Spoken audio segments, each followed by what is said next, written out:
This is a work of fiction. All names, places, and events are entirely invented. Aaron Whitmore made 3 mistakes the night he crossed Hollowmere Bridge.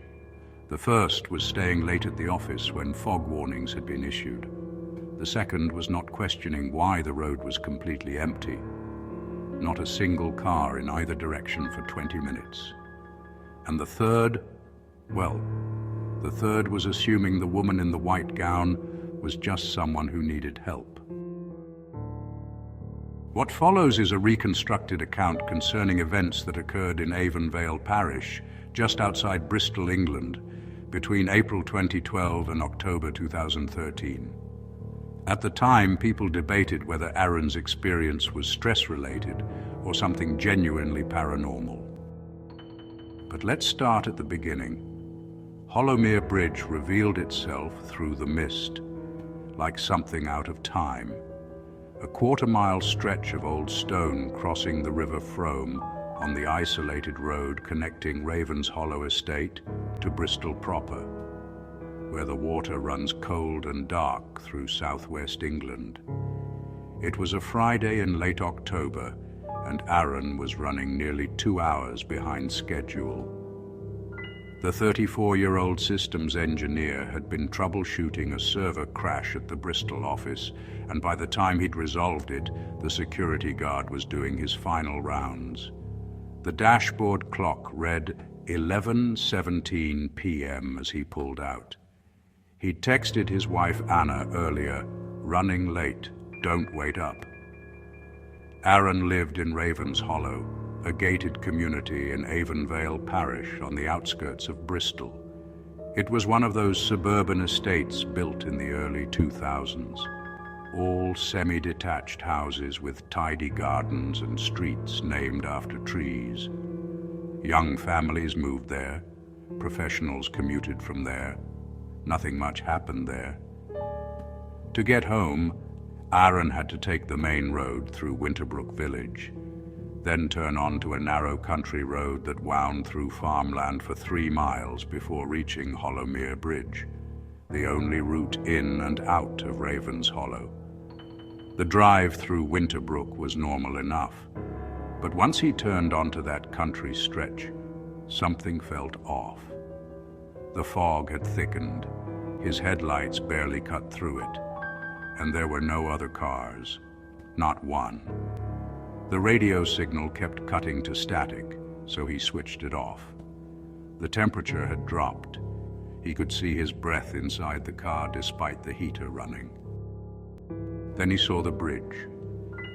Hollowmere Bridge emerged from the fog, its stone arches barely visible.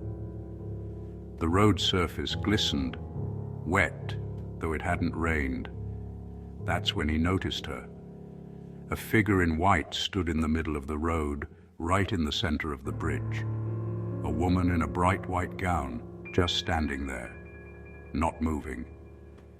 Aaron flashed his headlights. She didn't move. He pressed the horn.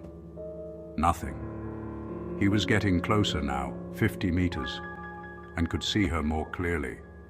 The white gown looked old-fashioned, flowing. Her dark hair hung loose. She was young, late 20s, and she was staring directly at his car. Aaron shifted left to go around her. That's when she raised her arms, stretched them out to the sides, slowly, deliberately, blocking the road. Then her arms began to stretch. Aaron's brain refused to process it.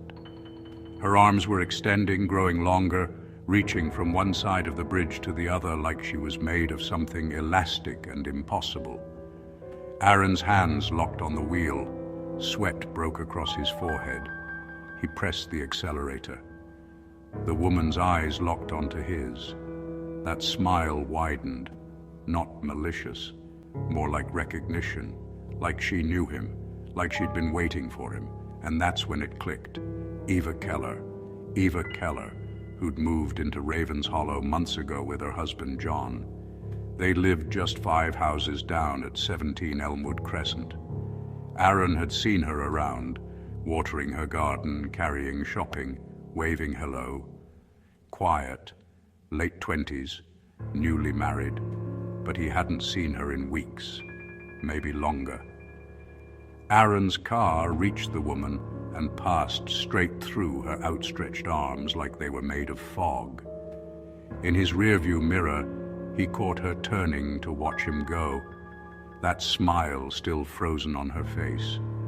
Then everything went dark. Aaron woke to the smell of damp earth and cold metal. His head rested against the driver's side window. The engine had cut out. His neck ached. He lifted his head and wiped the fogged windscreen. His car had left the road, tilted at an angle, front wheels buried in mud at the side of the bridge.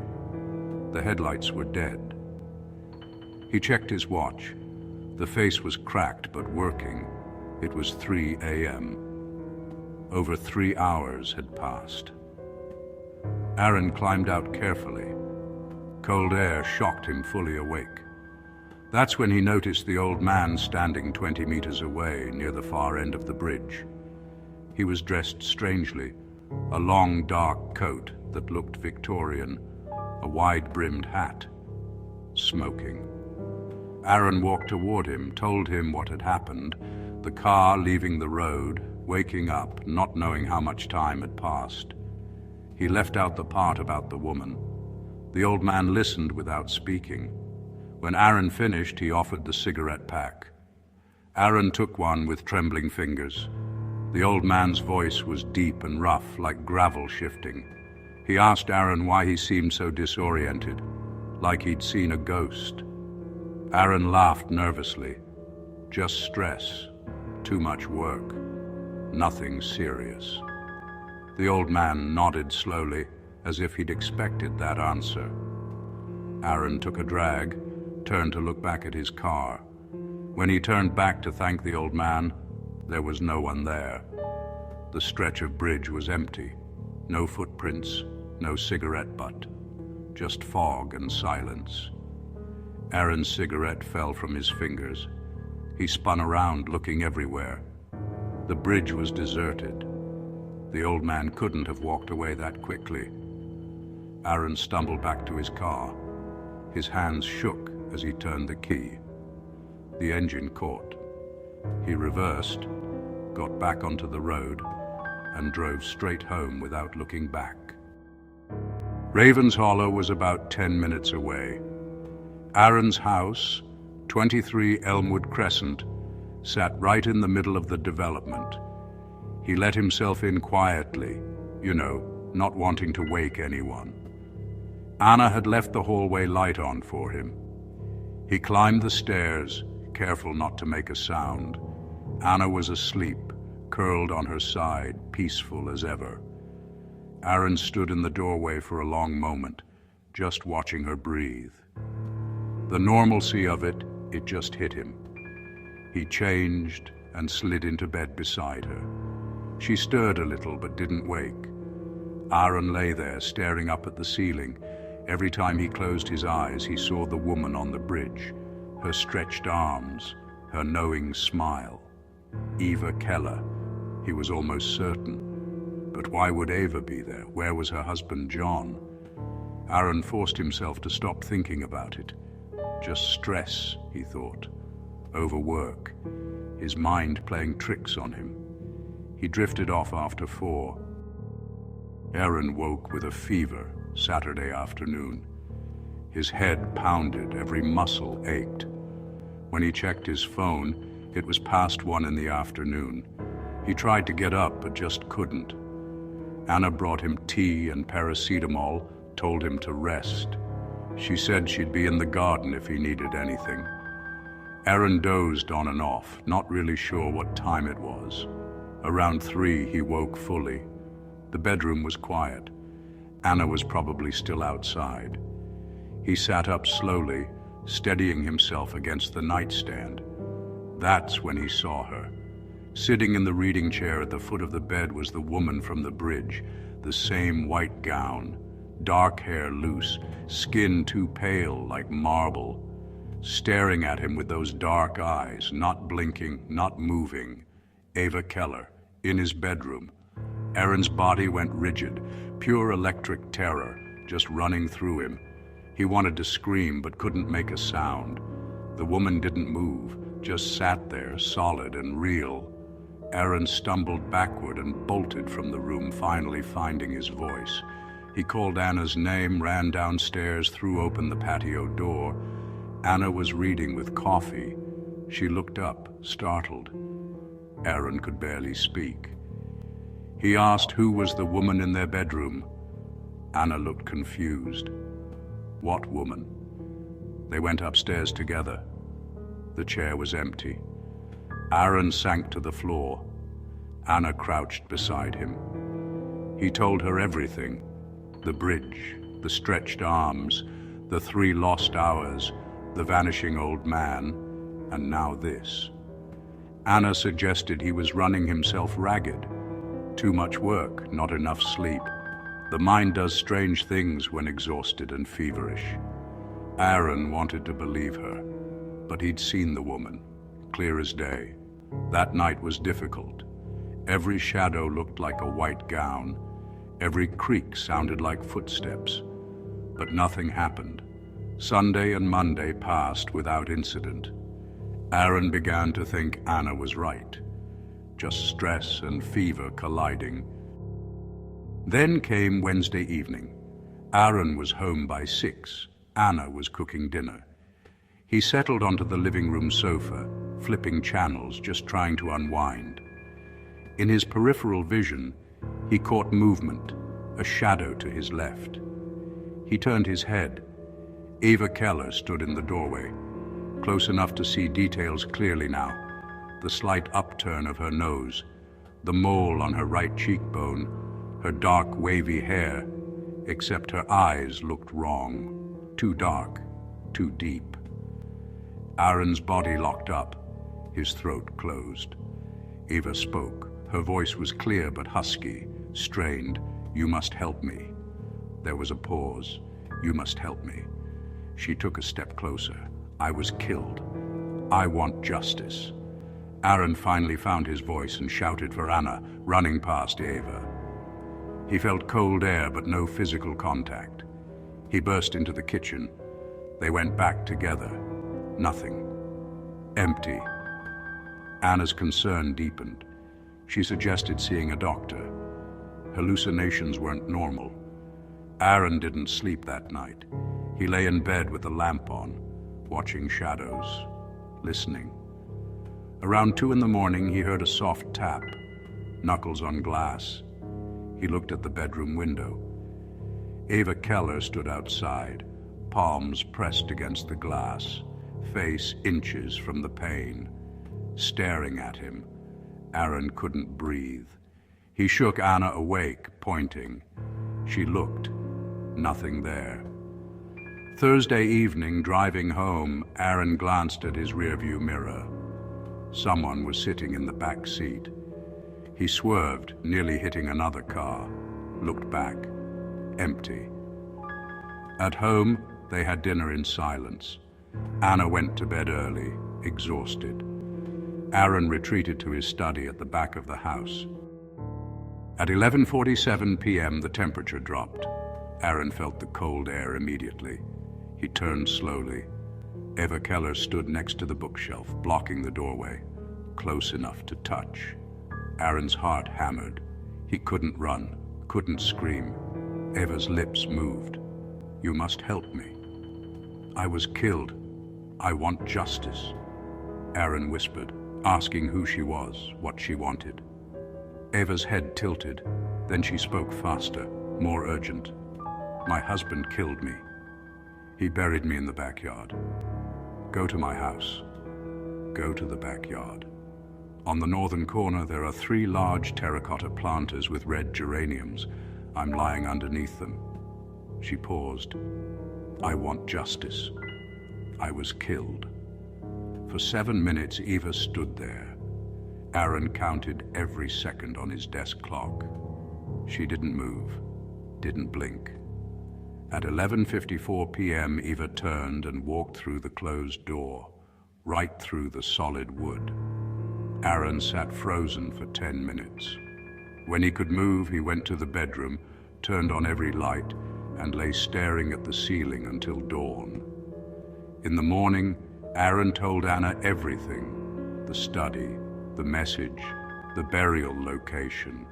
Anna asked if he believed it, if he thought Eva was actually dead. Aaron didn't know, but Eva Keller hadn't been seen in months, not since early summer. John still lived at number 17. His car was there every evening. But Eva, no one had seen her. Anna suggested Eva might have left John. People separate quietly all the time. They decided to wait 3 days. If nothing else happened, they'd see a doctor. 3 days passed. Nothing. Aaron started to relax. Then came Friday night. They went out for dinner, came back around 10, watched half a film, went to bed. At 2:47 a.m., Aaron woke to pressure on his chest. He couldn't breathe, couldn't move. Something was sitting on him, pressing down with impossible weight. He tried to lift his arms, but they wouldn't respond. His eyes flew open. Eva Keller stood at the foot of the bed, but this time she looked different, worse. Grayish skin, wet tangled hair, white gown stained with soil. "You must help me. I was killed. I want justice. I'm still lying under those pots. I want justice. I was killed." The pressure intensified. Aaron tried to scream but couldn't. His vision started to blur. 7 minutes. He counted every second. At 2:54 a.m., Eva vanished.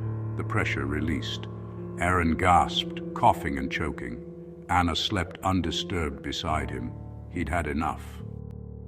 Saturday morning, they went to Avonvale Police Station. Aaron told the desk constable he wanted to report a concern about a neighbor, possible foul play. The constable looked skeptical, asked if Aaron had been drinking, if this was a prank. Anna intervened calmly. A woman was missing. Wasn't that worth checking?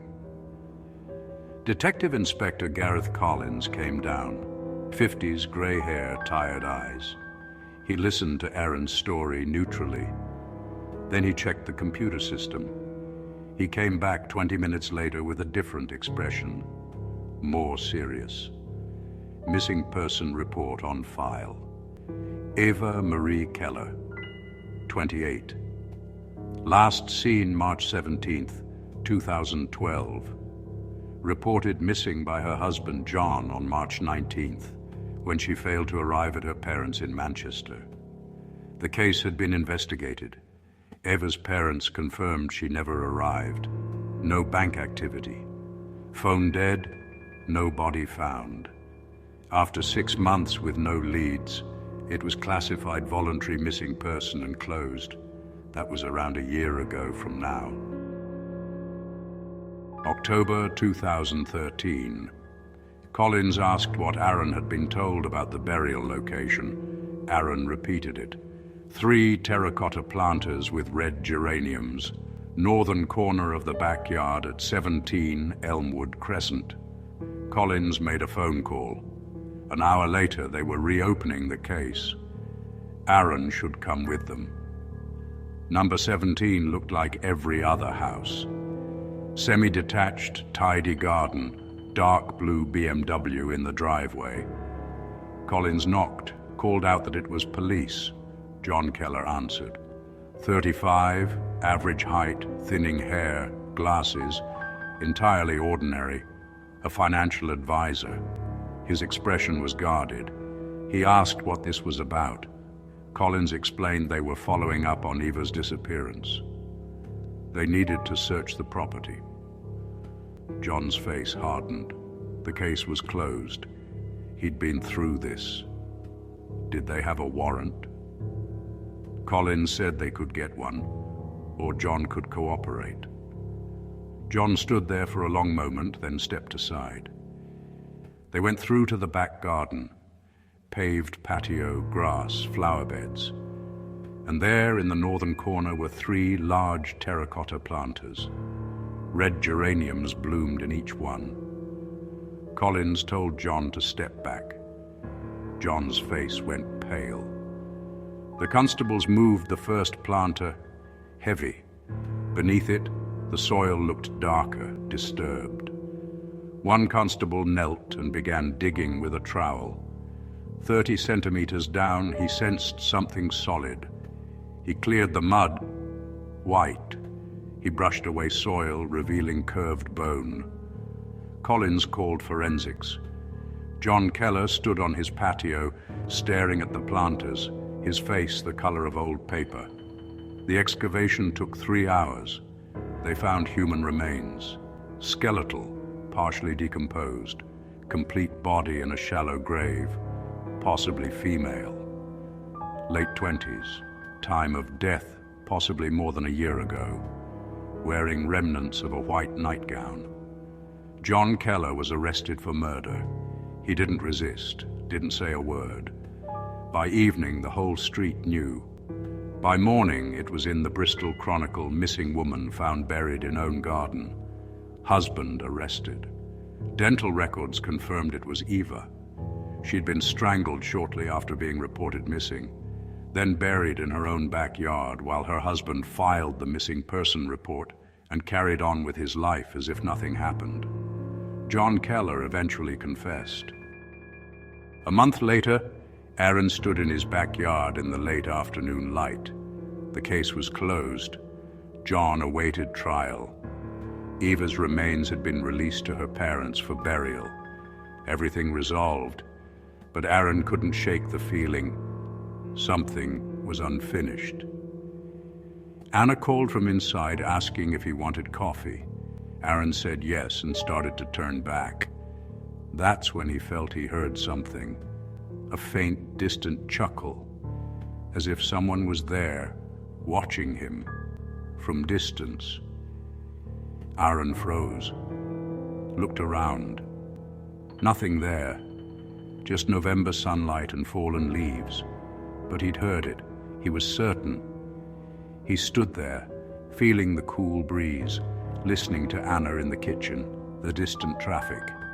And then, from the direction of Elmwood Crescent, from where number 17 stood with its empty rooms and excavated garden, Aaron thought he heard something else. A rustling sound, as if someone was stepping over dried leaves on the pavement. Slow, deliberate, walking away, fading into the November silence. The story is over, but are you sure you're alone in the room right now? If late at night you hear footsteps where no one should be, slow, deliberate, moving away, don't follow them. Turn off the lights, lock your doors, and I'll see you next week, same day, at 3 a.m. in a new episode.